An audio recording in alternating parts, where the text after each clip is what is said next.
Welcome to Oscar's O-Gauge Trains. I hope today's content will inspire you in your train layout, hobby, or diorama. Let's just jump right into today's topic. Well, as I look through the top building structure offerings of Lionel, MTH, Woodland Scenics, the buildings, I can't help but to notice the fine details of each brand.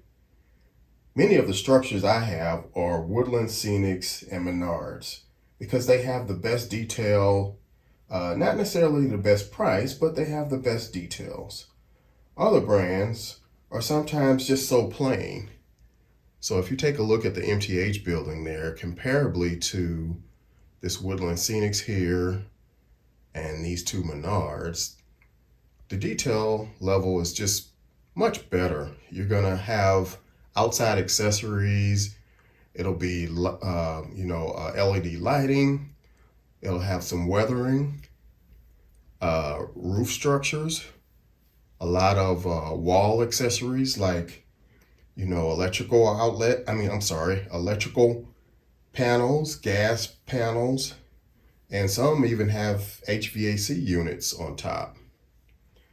So, it's kind of hard to even look at buildings maybe like Plasticville because, they kind of are so, I hate to say cheap, but it doesn't really provide any level of detail.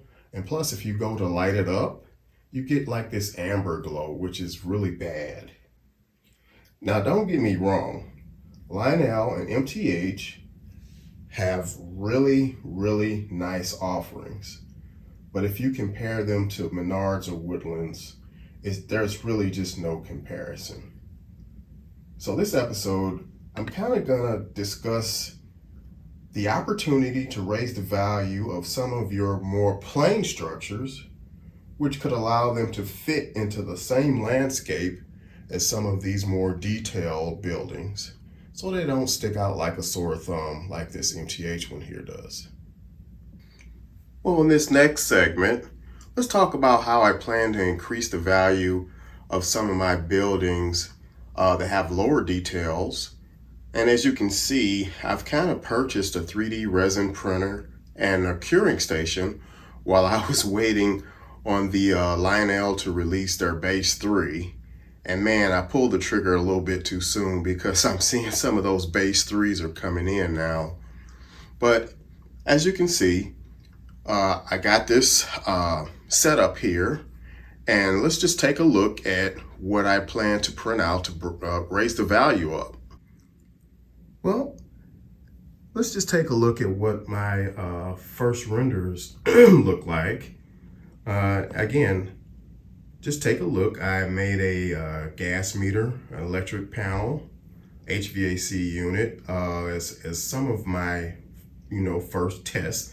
They're a little out of scale, so I'll probably run another one, but I think I did pretty good the first time around. I got a few trash dumpsters there, and I'll probably use some of these bigger ones, probably for the hotel section, and then make my second run smaller, and I'll just probably use it on this nice little building right here. I think it'll all come out nice. And lastly, let's discuss safety.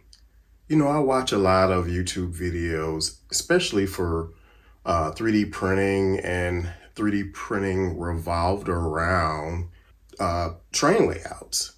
And oftentimes I see a lot of the people that I watch talk about printing, but they never talk about safety.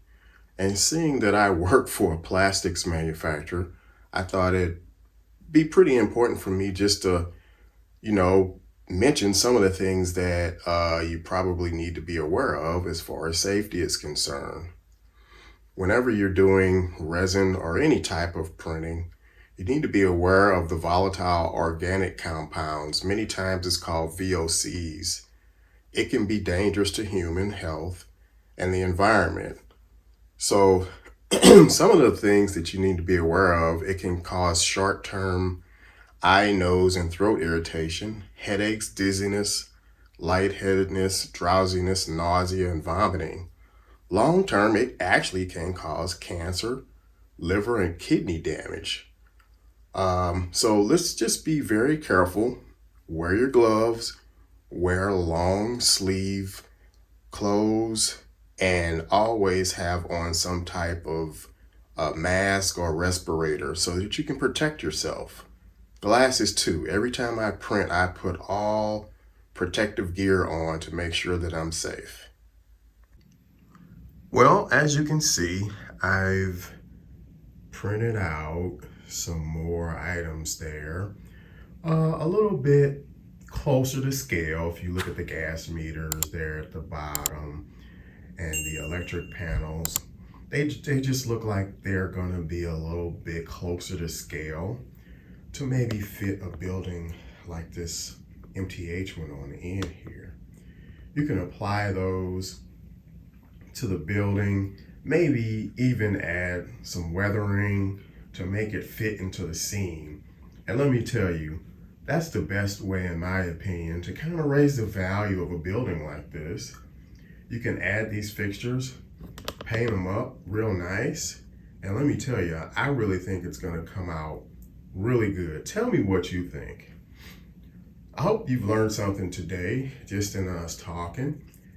I hope it's valuable for you and your layout. So until next time, guys, enjoy those layouts.